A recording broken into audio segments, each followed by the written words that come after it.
वो वफादारी से अंजाम दूंगा।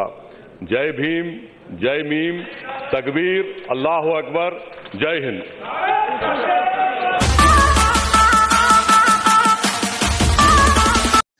ये जो भीम और मीम पर खेलने वाले हैं ना, और आजकल ओवैसी कह रहे हैं कि भीम और मीम इकट्ठे हो जाएंगे मेरे दलित भाई। आपको मालूम है ये सेम खेल जिन्ना ने भी खेला था। उस समय जिन्ना ने भीम और मीम, उस समय भीम तो शब्द इस्तेमाल नहीं होता था, लेकिन दलितों को अपने साथ में लाया था। और उसका नतीजा निकला था कि जो बांग्लादेश का हिस्सा है आज, जो पूर्वी पाकिस्तान हुआ करता था, पूर्वी पाकिस्तान का एक बड़ा हिस्सा जो हिंदू बाहुल्य था, दलित बाहुल्य था, वो पाकिस्तान चला गया था। डॉक्टर अंबेडकर के एक बड़े अच्छे साथी हुआ करते थे योगेंद्र नाथ मंडल, बड़े लीडर थे। उस समय के जो दलितों के लीडर थे ना, उन लीडरों में 4 बड़े लीडर्स दलितों के थे। एक तो स्वयं गांधी जी बड़े लीडर दलितों के माने जाते थे, दूसरे डॉक्टर अंबेडकर दलितों के बड़े लीडर थे, तीसरे योगेंद्रनाथ मंडल बड़े लीडर थे, और चौथे बाबू जगजीवन राम। ये दलितों के बड़े लीडर थे। बाबू जगजीवन राम की अपनी पार्टी थी, वो मर्ज हो गए कांग्रेस में। गांधी जी स्वयं कांग्रेसी थे। योगेंद्रनाथ मंडल और डॉक्टर अंबेडकर 2 बड़ी हस्तियां रह गई, और दोनों साथी थे। योगेंद्रनाथ मंडल की उस समय वैल्यू डॉक्टर अंबेडकर से ज्यादा थी दलितों के बीच में। योगेंद्रनाथ मंडल को दलित मुस्लिम यूनिटी के तहत जिन्ना ने पटा लिया, और जिन्ना ने उनको पटालने के बाद उनको आश्वासन दिया कि भाई ये हिंदुओं में जातियां चलती हैं, इन जातियों में आप बड़े निकृष्ट माने जाते हैं, दलित लीडर हैं, आपको ये अस्पृश्यता मानते हैं, आपको ये छुआछूत का काम करते हैं, इसलिए आप मुसलमानों के साथ आइए, मुसलमानों में ये परंपरा नहीं है। योगेंद्रनाथ मंडल को यह बात समझ में भी आ गई। योगेंद्रनाथ मंडल कन्विंस्ड हो गए। योगेंद्रनाथ मंडल पाकिस्तान में जाने के हिम्मती हो गए।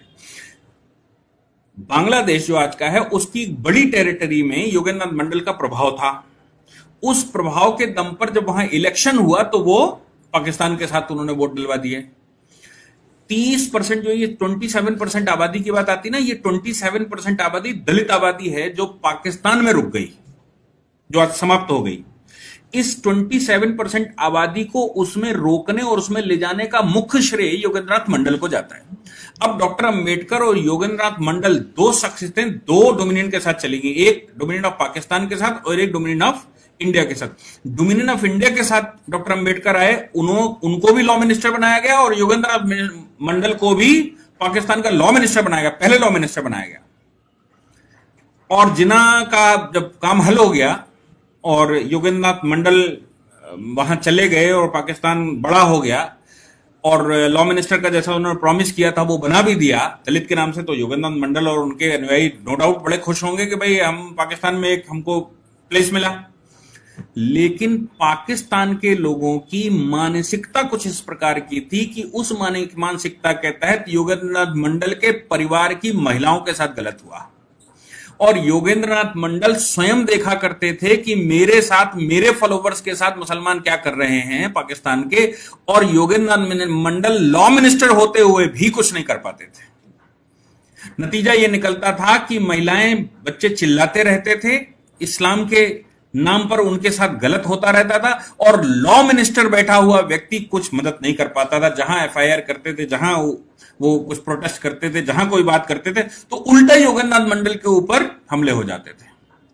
नतीजा ये निकला कि योगेंद्रनाथ मंडल ने वहां से भागने का निर्णय लिया। वहां से भागकर वो हिंदुस्तान आए। उस समय का हिंदुस्तान, उस समय का पाकिस्तान मतलब आज का बांग्लादेश। और वो भागकर यहां आए, पाकिस्तान के लॉ मिनिस्टर भाग आया, भागकर हिंदुस्तान में रहा। 60 के मध्य दशक तक, वो 70 के मध्य दशक तक जीवित रहे।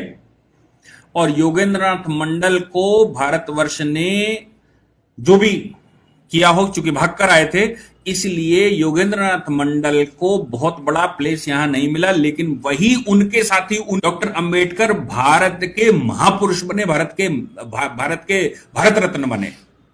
तो आज जो ओवैसी कह रहे हैं कि साहब भीम और मीम मिल जाओ, भीम मतलब डॉक्टर अंबेडकर के फॉलोवर और मीम मतलब मुसलमान, तो मुसलमान और दलित मिलकर हिंदुस्तान को हम आजाद कर देंगे, ये कर देंगे, वो कर देंगे, पता नहीं कौन कौन से भाषण आ रहे हैं।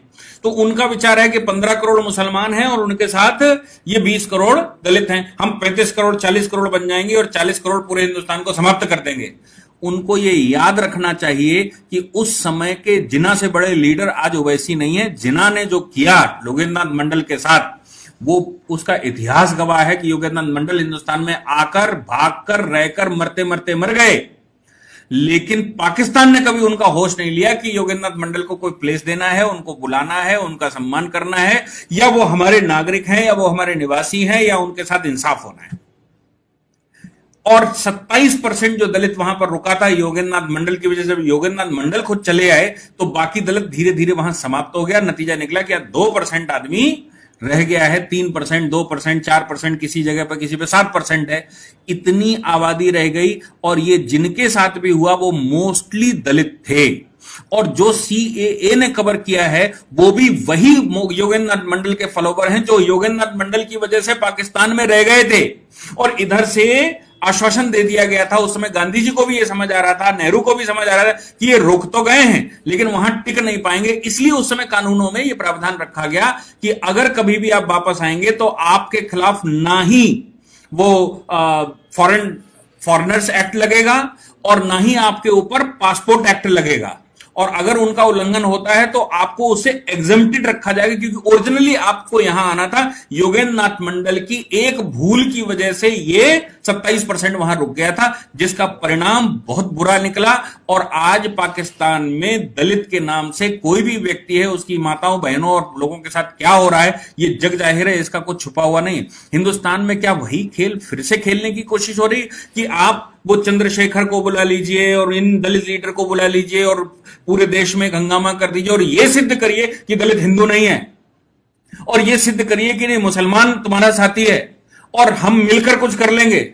ये 1947 का इतिहास हमको फिर से याद करना चाहिए। अगर 1947 का इतिहास ना याद किया तो हिंदुस्तान को फिर से बहुत बड़ी त्रासदी से पास होना पड़ेगा, जिसका खामियाजा अब भुगतने लायक भारत नहीं बच